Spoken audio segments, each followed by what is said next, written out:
Is it a good read? Maybe not. Is it hilarious and entertaining? Absolutely yes. Taina, Taina. Have fun. We're live in 3, 2. Hi, my name is Taina. Welcome to my channel. Let's talk about how I read. Wait, hold on. Let me count. I read 19 books in the month of February. So in 29 days, I read 19 books, and we can talk about it. There's a mix between my Kindle and books, so we're going to start with the physicals first. This one, I don't know if you guys can see really well. There you go. This is House of Flame and Shadow by Sarah J. Maas.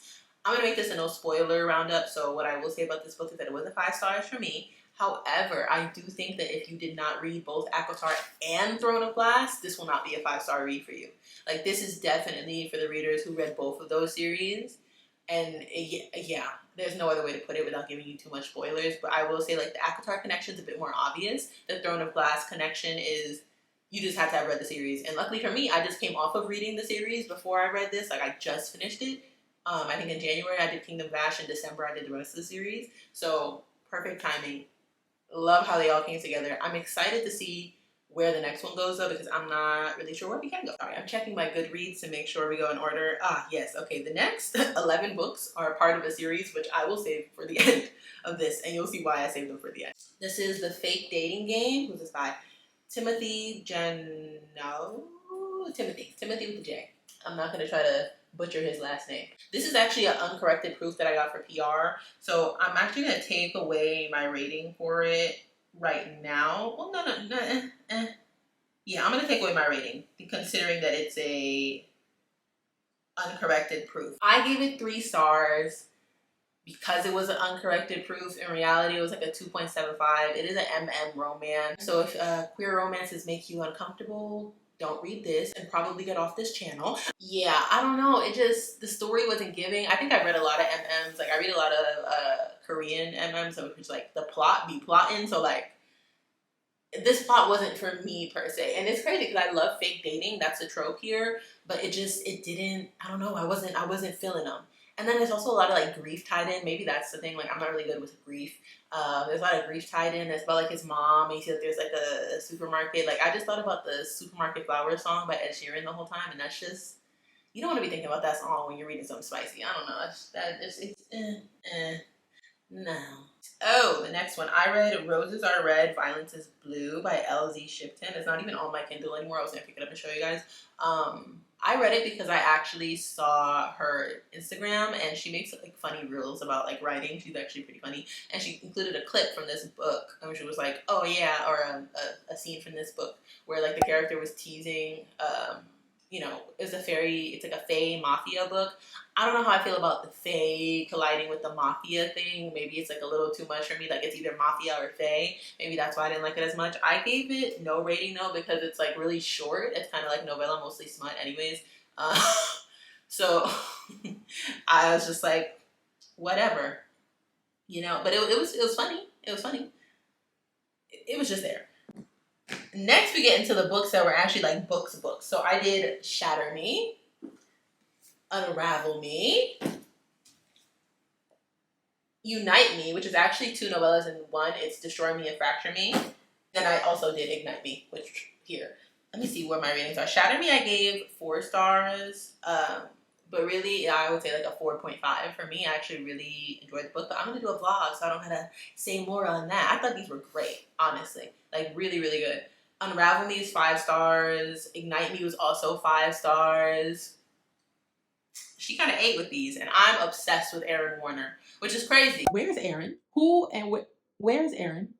Where is Mr. Warner? I'm 23 chapters into this book because I'm just confused. I read this because everybody's so obsessed with Aaron Warner, and it cannot be the same Warner that I've seen in these 23 chapters. He didn't say his first name, but it cannot be him. Is it Adam? Is Adam Aaron? Because Adam's the only semi-decent one, and I still got questions. But I am. He won me over. I actually left this on my shelf for too long, so I forced myself to stop after these books, and then I'm going to pick it up again, because I feel like I blow through the series I love way too quick. Like, every series that I'm in love with, I read in a week or less. That's too much. Like, I need to stop. And now I'm sad, because I'm like, oh my god, like, why is there no more? You read the whole thing in like 2 days. So I forced myself to pause, but there will be a part 2 vlog where I read the rest of the series, and I'm very excited. I read like the first 2 pages of the next book, which is I think Restore Me. Already loved it. Already Aaron Warner. That's all I gotta say. But yeah, these were actually amazing. I didn't sell Shatter Me the way I should have. I just got so into Aaron Warner, and I was like, Aaron Warner. He's the male lead. But okay, tropes. It's a sorry y'all. Tropes. It's a enemies to lovers. Anything enemies to lovers, I'm there. Definitely boy obsessed. Definitely he falls first and he falls harder. Mwah. I think it's like a dystopian-y romance, so then some people say it's not. If it's not, then I don't think I know the definition of the word dystopian well, but I'm pretty sure it is, but you know, let's look it up, shall we? Yeah, see? Shatter Me is a young adult dystopian romantic thriller. Like, duh. How do people not see it as dystopian? I don't understand. Relating to or denoting an image, relating to or denoting an imagined state of or society where there is great suffering or injustice. It's absolutely a dystopian romance, and I knew the definition of the word, and y'all are just wrong for debating that. How do you not, what? Okay, anyways, yeah. Dystopian romance thriller, I would say for sure. That's absolutely right. I gave you the tropes, but I don't want to say too much more. If you want like more spoilers and more details on the characters, go see the vlog. But for here, I'll keep it very level because I went into this book knowing nothing aside from the fact that everybody loves Aaron Warner, and I think that's like the best way to go into the series because I still have no clue what the hell's going on. Honestly, I'm very confused as to what the second half of the series is going to be, and I'm really excited for that. Like, I love that. But if you need a little bit more to convince you, I'll have a vlog that's going to have spoilers and like me reacting to things. Okay, on to the next step. Okay. Now, you're like, Taina, you said you read 19 books. That was like, what, 1, 2, 3, 4, 5, 6, 7, 8? What do you mean you read 19 books? Well, let me add a disclaimer. If you are related to me in any way, stop watching this video. If you, like, stop right here. Let's see, what else? If you are not a grown person, stop right here. If spice makes you uncomfortable, stop right here. What else? Let me add the reminder one more time. If you're related to me, stop right here. Please, I beg. Okay, now that we've done that, the next series that I read, I actually saved it on my Kindle to show you guys, and I'm gonna need no judgment. So let me tell you something. When I see something on like Instagram or TikTok that people like violently hate on, I'm always like, oh, why is my Kindle, hello? Can you not tweak?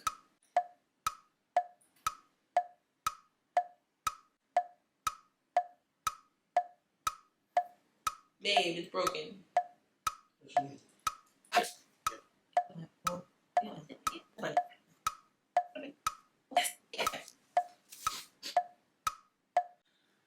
Okay, after that brief stressful moment. Oh, yes.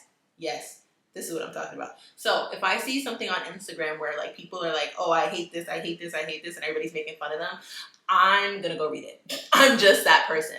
I also love interconnected standalone. So if I start one, it has to be pretty bad for me not to do the rest of them because then I get invested in everything. So there was this one series, it's called Ice Planet Barbarians. And I saw somebody make I have literally all the books right here because I read them all. I saw somebody make a reel about it and was like, oh, like, I'm not going to judge you for your reading taste. Like, I read Ice Planet Barbarians and actually liked it. And I'm like, everybody was in the comments like, what? Okay, look.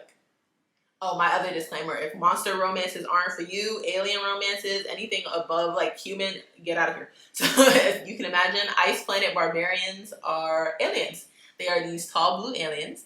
Let's start with the first one. So Ice Planet Barbarians is the first in the series, right? Yes, okay, that's number 1 in the series. I'll try to put the cover there for y'all. So Ice Planet Barbarians follows Georgie and Vectel. Georgie is this, I'll give you slight spoilers so you can get like the premise of the whole series.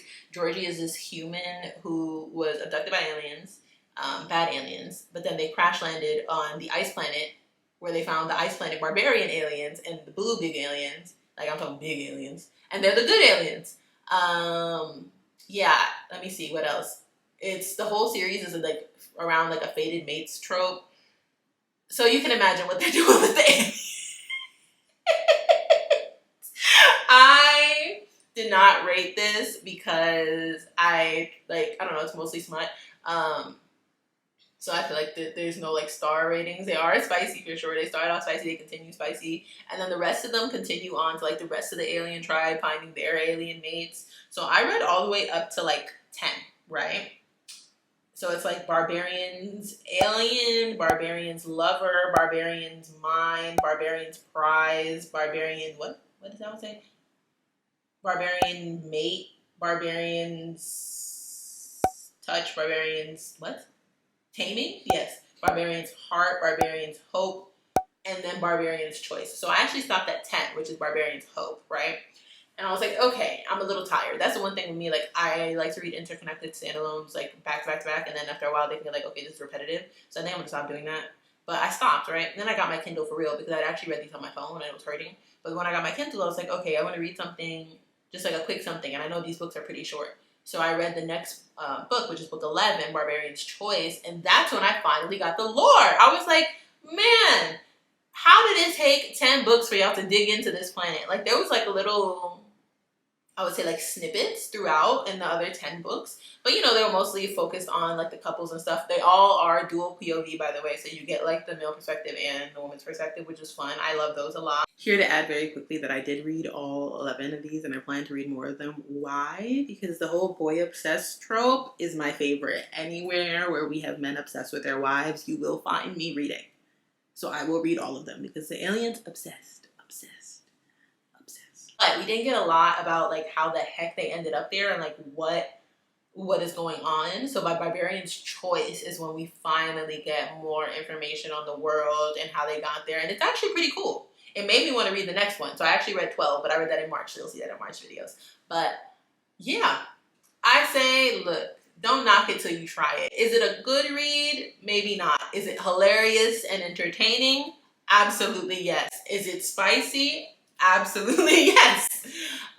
Yeah, and it was February. I was like, you know what? It's the love month, and what's love without spice? I'm kidding. You can have love without spice. And that is the brief synopsis of all of the books. Well, at least I hope it's brief. I have no idea how long this video is going to be. Of all the books that I read in February, all 19 of them. I did read shorter books this month because I read such long books in January that I was just like, no girl, no more. March, I'm just kind of going with the flow, so we'll see. But if you made it to the end, thank you for sticking along. My 19 books of the month. Oh, let's do an update on my Goodreads, shall we? Because I had a goal to read, 88 books, I believe, was the goal that I set for myself for, for the year. Why would I check Goodreads on my Kindle if I have it open on my phone? It's so much easier, you see? Discombobulated. Okay, hold on. Yeah, I've read 33 books. It's counting the, 1, 2, 3, 4, 5 that I've read in March, but, because I'm filming this late, sorry. But I'm 18 books ahead of schedule, which is fire. So it allows some room for, you know, life to start lifing. But at this point, when life lives, I just go through the book, and I'm not in life no more. And if I had to pick, like, my favorite book of them all, I would say this one. It's between Sarah J. Maas, House of Flame and Shadow, and Ignite Me as my favorite books for February. Okay, I think that's everything from the month of February. If you want these with more like spoilers and more info about the books, let me know. I just don't want to spoil if you're like, oh, maybe I'm interested, you know. But if you prefer that, let me know in the comments. If any of these books interest you more, you want to hear more, let me know. I don't mind making a video on literally anything. The Shadow Me, though, does have a video coming. Like, I already filmed a vlog for these books that you see here, and I'm going to film for the other half of it. Okay, bye. See you next time. Love you.